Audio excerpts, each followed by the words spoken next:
I am literally fresh off of watching season 3 episode 6 of Amazon Prime's Harlem, created by Tracy Oliver. That was a series finale. It's over, guys. Oh my gosh. I know I'm so many weeks late. I think this came out in January, but the gag is I just watched the whole series in the past 2 weeks. I had always heard of Harlem. I even tried to watch it back in 2021, I believe, but I think it was too much going on in my mind, or I was distracted, or something was happening, because I couldn't get past like the first 10 minutes and I never picked it back up. But last month in February, I saw a lot of advertisements for it, I guess for like Black History Month, and I was like, let me give Harlem a try. I want to see some black people on my screen, especially coming off of me making that video about Issarae and mentioning Tracy Oliver and how they like went to school together and stuff. I watched it. I had to slow myself down because it's so good. Dare I say, it might be better than Insecure. Let's not compare black women's work, but as somebody who does not binge watch, it was hard for me not to binge watch it. And even when I got towards the end, I kept stretching it. I'm like, oh my god, I have 1 episode left. I'm gonna do a recap. I literally just got done watching the finale. I made notes for every character. I'm gonna do it in the same style as the Sex Lives of College Girls season 3 finale that I did a couple weeks ago. I'm gonna mainly talk about the finale, but since this is a series finale, I'm also going to like maybe mention some things from the entire 3 seasons of the show. Let's start off with like Whoopi Goldberg's character. I don't even remember her name, the professor from Yale. I'm just gonna call her professor from Yale. Never cared for her. I thought she was unnecessarily mean to Camille, and it's not even because she did the whole, oh, I don't think you're ready, and then backpedal. If I was a black woman in academia, I would not treat her the way that she treated Camille. Because she was black, I guess put her through the ringer more because we have to work 2 times harder and all that. I just thought it was unnecessary. I thought everything about her was unnecessary. She was supposed to be a mentor to Camille, and I just got like dictator. I got uppity from her.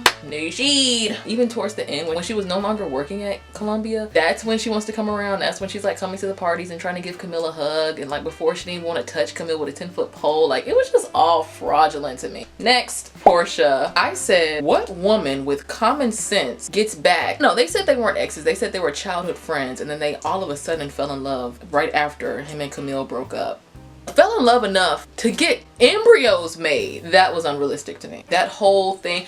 I'm gonna get into it when I talk about Camille, but like, Portia was a last-ditch effort. Portia was a wild card. Portia was like trying to add decor to something that's already decorated. She was basically supposed to be like the vehicle that was the reason why Ian and Camille couldn't get back together once they found out she was pregnant. Oh, we can't get back together because I'm with my childhood best friend that I made embryos with, and we fell in love in 2 months. I said, what woman with common sense gets back with a childhood friend that's ex is pregnant? As soon as he told me that she was pregnant, I'm gone. I'm gone, because if you're going to be a good father, it's no way that this relationship can work. You have a child that's not even here yet. Child not even born yet. It's too much going on. It's too fresh, and Portia is very dumb. Getting back with Ian, or getting with Ian. I keep saying back because they feel like exes, but they're not. They're just childhood friends turned lovers in 2 months turned we want to make embryos together.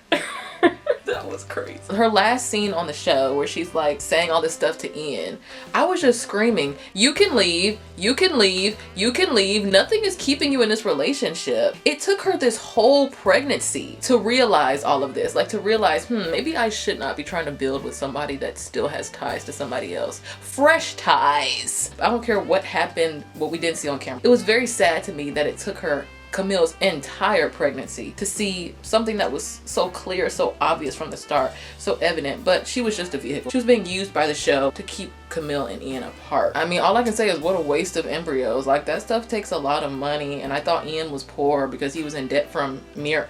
Anyway, it was nice seeing Logan Browning on my screen. I guess I did not forget about Dear White People. I never even finished Dear White People because they went Riverdale and they turned into a musical, and I don't play that at all. Next, I'm gonna group Seth and his girlfriend Sabrina into one. I have a just general disdain for Kofi Sarobi for some reason. It's something about him, but it's not even something. I know what it is. I don't think he's like the greatest actor. I get the same note throughout all his performances, and I did watch Queen Sugar. It's just not giving range to me. And you know, we all grow. Biggest debut was on Girls Trip, so you learn, especially as an actor, you learn different techniques. As you work more, you get better. But it's just something about his acting that just doesn't resonate with me. So I was not happy to see him play this baseball player that's trying to get with Quinn, but he's poly, or no, they never said he was poly. They said he was non-monogamous, ethically non-monogamous. Nothing about him being on my screen this entire time really brought me joy, really made any sense for me. Like, even with the photo shoot, I was like, so everybody knows that they're not together. So like, they're just supposed to be like posing as the perfect family. Like, that should have been a dream sequence, because that didn't make any sense to me. And Sabrina, his girlfriend, she's supposed to be like the reason why Quinn wakes up and leaves. I thought she had a beautiful personality. I thought she was a beautiful woman, and she was really a joy to watch. I thought she was going to make me roll my eyes, but she was very clear and cut about their arrangement and what they did and what she needed from Quinn if she wanted to move forward. Just everything about her was giving poised, organized. I liked her. Thank you, Sabrina. Don't know why you're with Seth. Okay, I just want to talk about Mike real quick. They're wrong. Very, very, very, very, very wrong. And this is what I want to say. I should have said this at the beginning. I feel like with this final season, it was only 6 episodes. I feel like they didn't really have a clear vision of what they wanted to do with each girl going into this final season. And you know, they say a lot of creators, they write the first episode of a show and they write the last episode. Like, they know what's going to happen during the last episode as they're writing the first episode. That's what I hear from some creators. Especially with Camille, especially with Angie. They did not know what to do with these two this season, and it showed in the story. I think it would have been fine for us to just keep growing and learning with Angie and Mike, especially with Angie as she's getting more acclimated in her career. She's no longer under Quinn. I felt like we were progressing. It was feeling very natural, especially with like her getting with Mike. That was a curveball. That was something I really enjoyed. You know, like, he's from Quinn's world and they're very opposites, but they work. They had a lot of chemistry. So for them to make him the villain this season, extremely upsetting to me. And I felt like it was almost a little unnecessary. I think it was unnecessary. When he gave her that ultimatum after the show, I don't even know who I was looking at. I was like, this is not the Mike we know. They made him a villain for no reason. Please don't tell me that my fiance is actually considering postponing the wedding that we've been planning for about a year to go shoot a movie. Yes. Yes, I am. You're rich. You are dumb to think that Angie wouldn't consider this. Why are they giving this edit to Mike right now? I don't understand. Like, I guess they're trying to show us like, oh, sometimes you have to put your career over a man. But it did not make sense in this instance, because why did they have to get married in June? As rich as Mike is, he's a freaking luxury realtor in New York City. He did not have to have that wedding in June. They could have pushed that to July. They could have pushed it to August. It just didn't make any sense. I don't know what lesson we were trying to get from this. And we assumed that they broke up. He said, we're either having the wedding in June or it's off. And Mike, this isn't real. The beard made him turn into a whole new person. I didn't even recognize the sweet, subtle Mike that we met on the golf course with Quinn. Who is this man? I was trying to see what lesson they're trying to tell us. Like, oh, put a career over your man. Oh, people change. People are dynamic. I did like the whole speech with don't call me baby girl in front of work. Like, you could tell he was trying to dim her light. But where is this coming from? They didn't show us that. That's what I have a problem with. Like, okay, if you're gonna make him the villain, make him the villain. But it came out of nowhere and it was no build up. You could tell as they were planning the wedding, it was getting more and more contentious, but I just feel like we didn't see that. We didn't see a lot of Angie this season unless she was on the stage. No shade. Very, very disappointing to see this turn from Mike, but I mean, hey, I guess it makes for good storytelling, makes for good TV, but the beard changed him and it didn't sit right with me. You know, before we get into like the top 5 characters, I thought some of the in-show ads for CarMax, for Canva, for ADT, I don't know, they just kind of made me giggle. Like, get your money, get your money. Amazon has enough money to make 10,000 seasons of Harlem. I just thought the in-show plugins for like when Ty was on Canva saying, oh, Canva has so many templates, or like how Ian kept talking about this minivan from CarMax, and then especially the final episode where they had the ADT sponsorship and he's like, oh, let me lock up for you from my phone. Like, it was just a little unnatural, but it's hard to naturally integrate an ad into a YouTube video, let alone like a huge TV show. So I just thought that was funny. And then I also want to note that they started the show with one of my favorite songs from Jaguar 2, Goodbye by Victoria Monet. It was fitting because this is the final episode of the show, and it just made me smile hearing never broke my heart before, but with you. With Tyler Lepley, the actor, it's so hard. It's so hard for me to like fully just be encapsulated by his acting, because he looks so much like Drake. And also every time I see him, I see Benny from The Haves and Have-Nots. That's where I first saw him at. But I can say with Ian, the character Ian, you know, some of y'all might see that dude from P-Valley that he plays, but this is like the first time where I'm seeing Tyler Lepley and I'm like, okay, I'm getting Ian. Like, I'm getting the character that you're playing. You could tell he was really trying. I don't know, like, I never got this from him before. I see so many of your other characters when I see you, but I was like starting to to see Ian the more I kept watching the show, if that makes sense. I don't know what y'all want me to say. Like, I think I think he's a lover boy, definitely. I think he has good intentions, but I'm gonna get into this more when I talk about Camille. The runaround with him and Camille was just so tired. It was too much. It got to a point where, like, even at the very end, when they said the I love yous, this man was crying tears, saying it's always been you, it's never been nobody but you. And I felt nothing. I felt absolutely nothing. I've never really taken their love serious. From what we were shown, I think Ian is an okay guy. Nobody's perfect, but I do not, as much as they want me to believe, as much as we were supposed to believe, as much as stuff they've been through together, I do not think him and Camille really need to be together. I don't think they're even on the same plane. I think it's just been so many years between them, and they have good chemistry, and they have memories, and they have love. I think the love is there. Do I think it's pinnacle romantic, you're the love of my life love? No, I don't. And I'm gonna get into why with Camille. Yeah, I didn't say anything for him. I said too much carnage. And I'll talk about this with Camille. They do not care who they harmed in the making of their love. Mira, Jameson, Portia, y'all are doing too much for something that's not even worth it to me. I'll get into that later. Overall, I'm trying to think of Ian across the seasons. Like, he's supposed to be a chef. He's in debt, but we forgot about that. Both of them did Mira so freaking wrong. I don't think they get enough flack for that. They definitely didn't get enough flack for it in the show. From their peers, from their family. I think his aunt got into him. She's a great character, but they did not get enough flack for what they did to Mira, and I just don't think the love is worth all of the damage that they caused. And that, honestly, it feels like they don't mind. They don't mind causing it, and they'll continue to do so even now that the show's over. I bet you they're somewhere off, breaking up and getting back together, breaking up and getting back together. And even if they are together, they're still damaging others with their love because it's not real. Let me move on. Now on to our 4 main characters. I'm just gonna let it be known now, out of all the 4 women, I like Angie the most. She's the most tolerable character. All these other girls really anger me.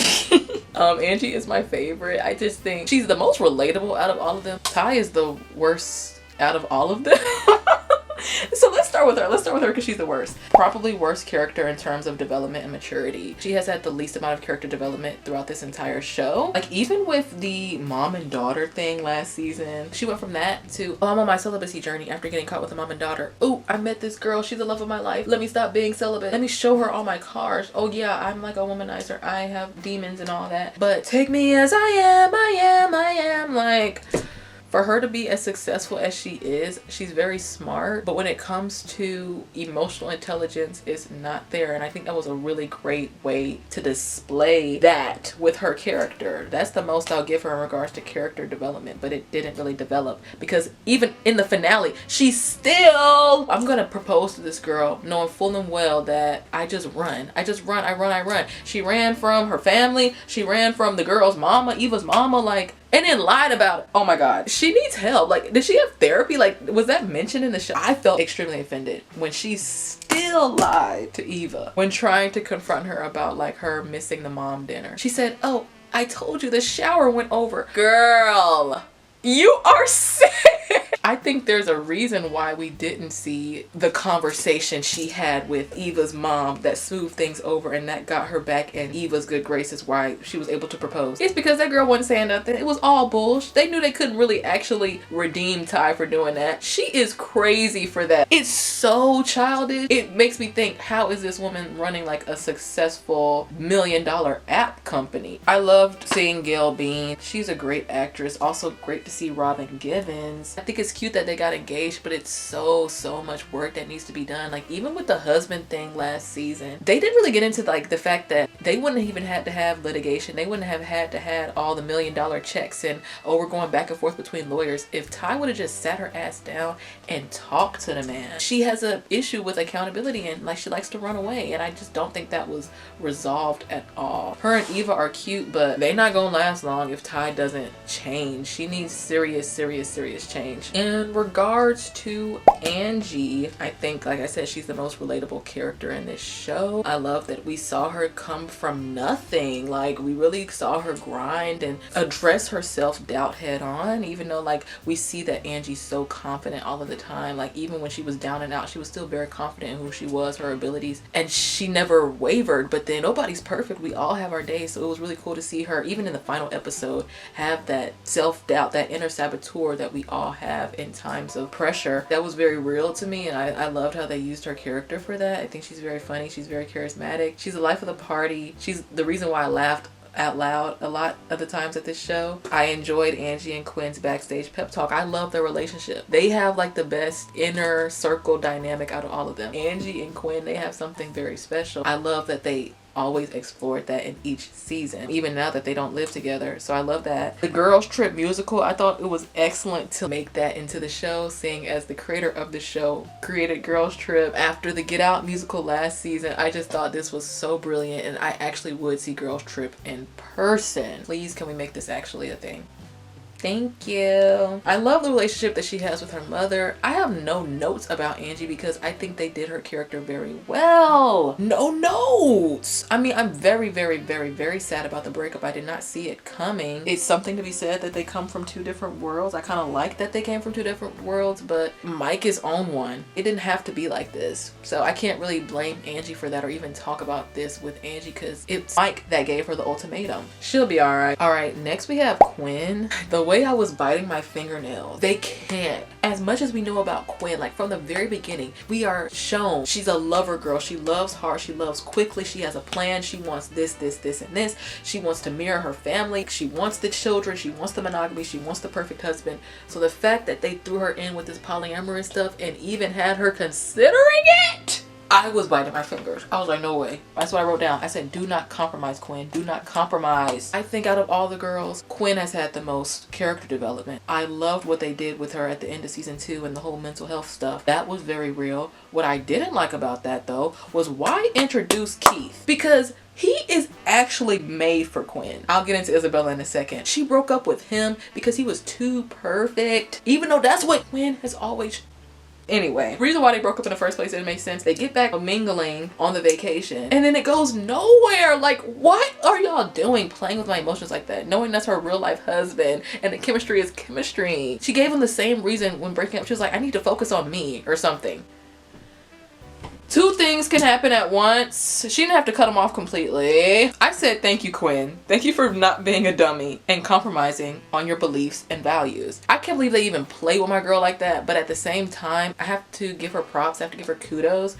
Big ups to her for even going. Big ups to her for even entertaining that conversation. Just to see it through, just to see it out, not shutting stuff down completely. I did admire that. Y'all don't understand the way I screamed. I screamed when I saw Isabella. I was like, because, and I said this, I said they know they were wrong for leaving us hanging the way they did. I think it was season 2 or season 1 last time we saw Isabella. Isabella said, can we slow down? And Quinn was like, she broke up with me. She broke. And we never saw Isabella again up until now. Quinn, this is what I'm saying. She's had the most development. She had a lot of insecurity issues. Again, she was a lover girl, so she loved really hard and she loved really fast. And she finally is challenged with somebody telling her, hey, I like you, but can we slow down? And she implodes. But then she puts herself back together during Puerto Rico when she finally says, hey, y'all, I need help. I need my girls. I need medication. That's growth. Like, I appreciate that with Quinn being willing and able to explore her sexuality, be open that she's pan or bi or however she identified. And seeing that was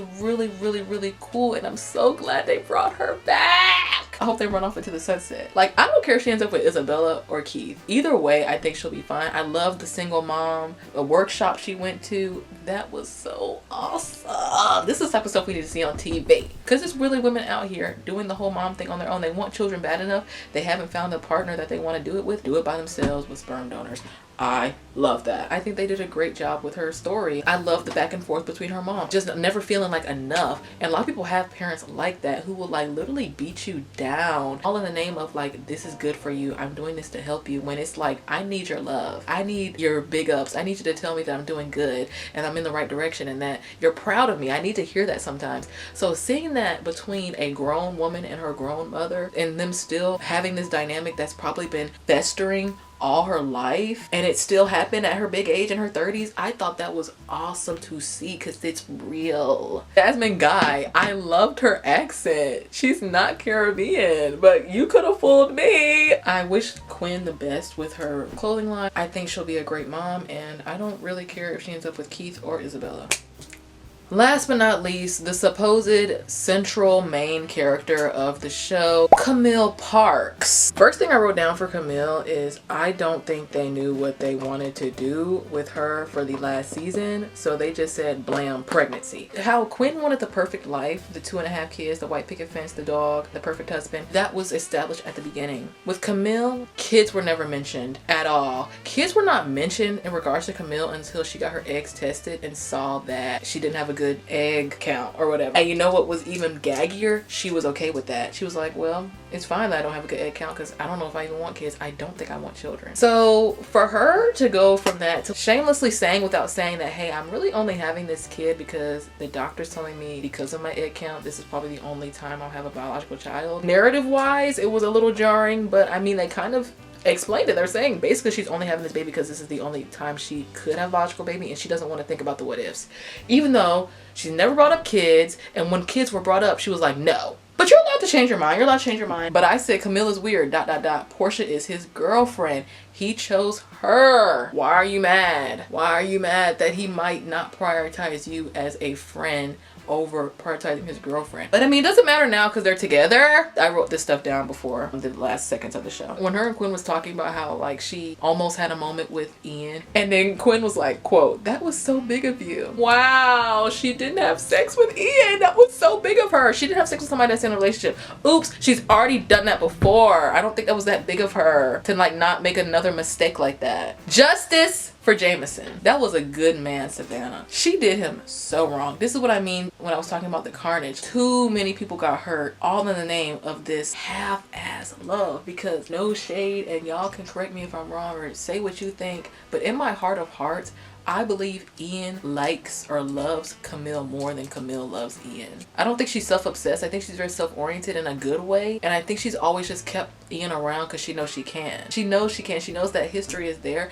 But I never felt like Camille prioritized or yearned for their relationship as much as Ian did. I think they did this to her because they didn't really know what to do with her, especially after, you know, she quit Columbia. She had the whole Black Joy thing. And it was like a big culmination of her arc in her work. How she was using her own interpersonal relationships throughout Harlem, learn and investigate history. I thought that was really cool. They've never been endgame for me. It's just something is off. Something is off, and I think it's just why they broke up so many times. They want different things. They've always wanted different things. They've always been on two completely different planes. They just have so many memories. They have so much history. They got together in college, I think. So they've had so many what ifs and almost. They've had a lot of almost where they feel like, okay, now let's fulfill our almost. We're already here now. You know, it's just kind of like might as well. That's what I get from them. The book tie-in was too cute with the daughter, like the whole story being like, oh Harlem, this book is for you and I'm naming my child Harlem. No, but I thought the whole tie-in was really, really cute, and maybe Tracy Oliver wanted Camille to be a mother from the beginning and name her child Harlem. Yeah, that's it. That's all my thoughts on Tracy Oliver's Harlem. I can't wait to see more work from Tracy Oliver. Please let me know what you guys thought about the characters, the seasons, what you hated, what you liked. Let me know all your thoughts on Harlem down below. Let me know what else you're watching. I started watching the Miss Pat show as I was ending Harlem, and y'all, I'm not even into sitcoms and I'm laughing my butt off. I love Miss Pat show so much. I'm also trying to get into Severance. I'm watching White Lotus. I might do a video, I might not. I like parts of it, but I knew from the trailer that I wasn't going to gag over like I did season 1 and 2. Quinn and Isabella or Keith. I hope they all can work it out. I'm just not really rooting for Ian and Camille. I think they'll have a good co-parenting relationship. Justice for Jameson! Testing, 1, 2, 3. Harlem recap, 1, 2, 3. Testing.